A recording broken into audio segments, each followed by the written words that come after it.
Hi everyone, today we will be discussing our study of the regression analysis of COVID-19 and health factors.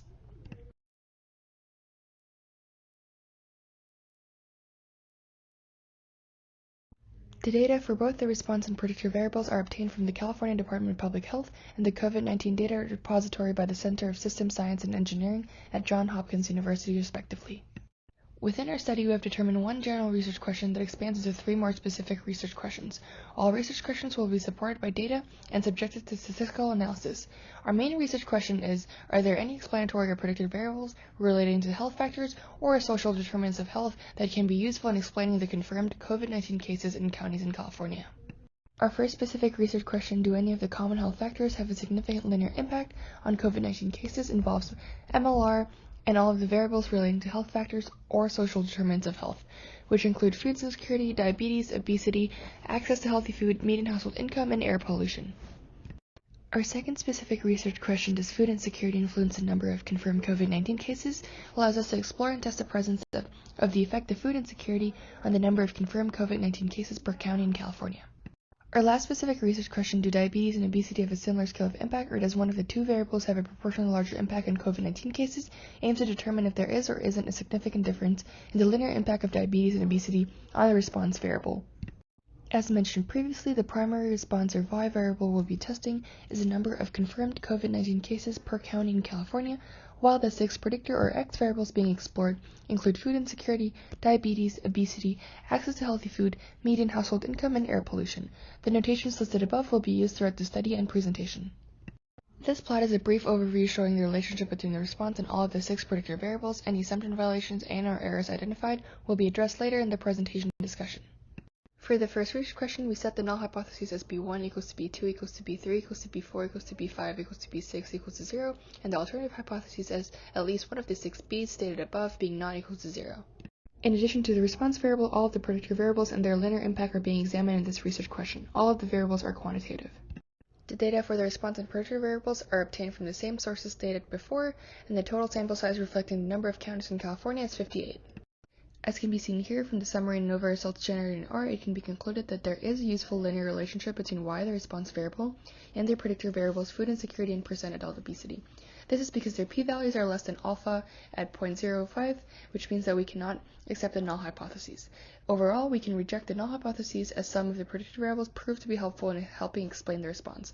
The relatively large R-squared and adjusted R-squared values are also indicative of how well the regression model fits the observed data in explaining the variability of the response data around its mean. Initial plotting of the MLR model generated a variety of plots. Here it is evident that there is presence of outliers. There also seems to be a linearity assumption violation as the red line is not close to the dashed line. However, removing the outliers should help alleviate this issue.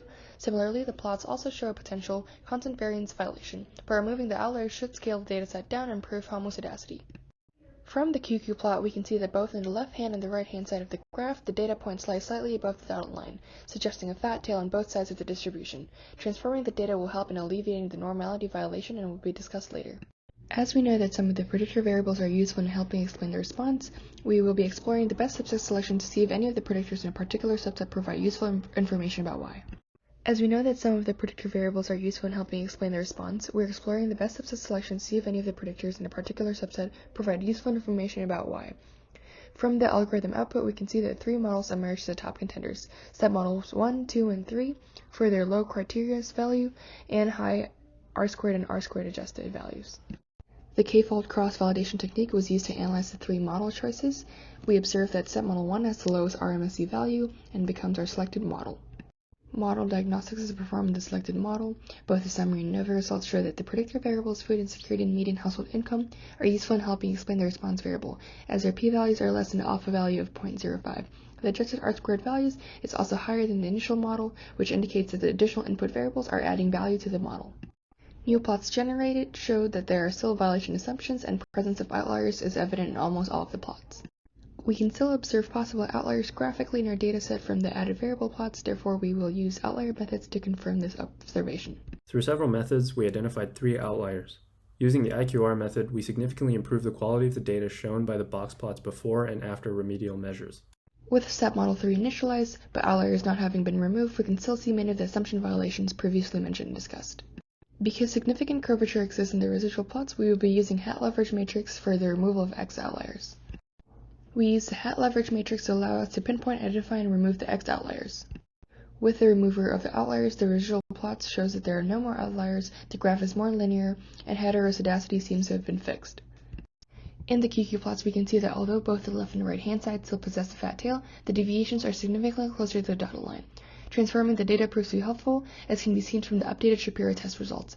As the p-value is lower than that of the original model, we can accept the null hypothesis suggesting normality.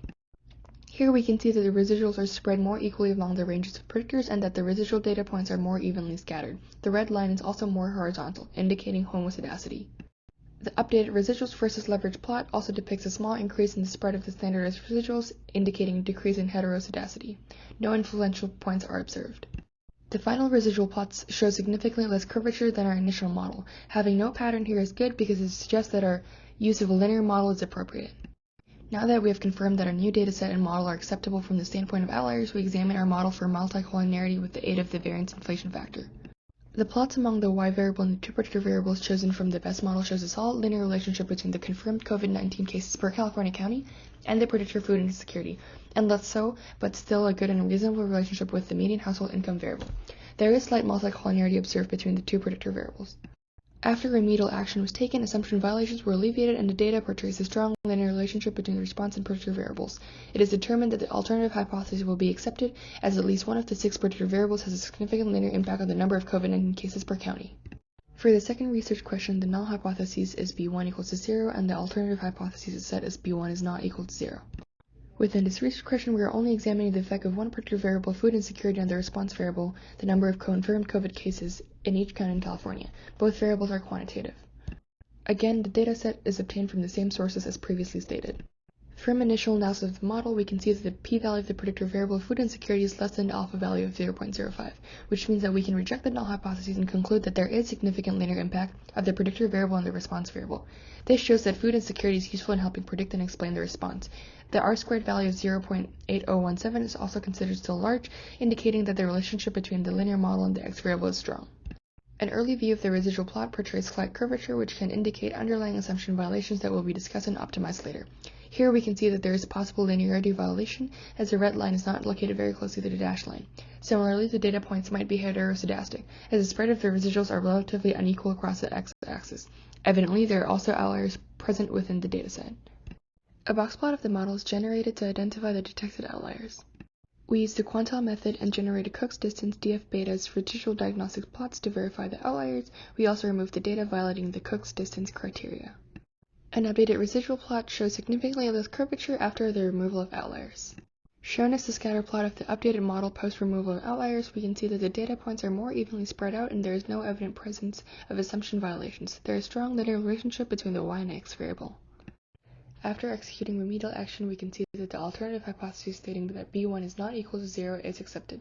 The ANOVA results support this finding, and results from the cross-validation method showed high r-squared value, indicating a better fit for the model and that B1 does have a significant linear impact on the response.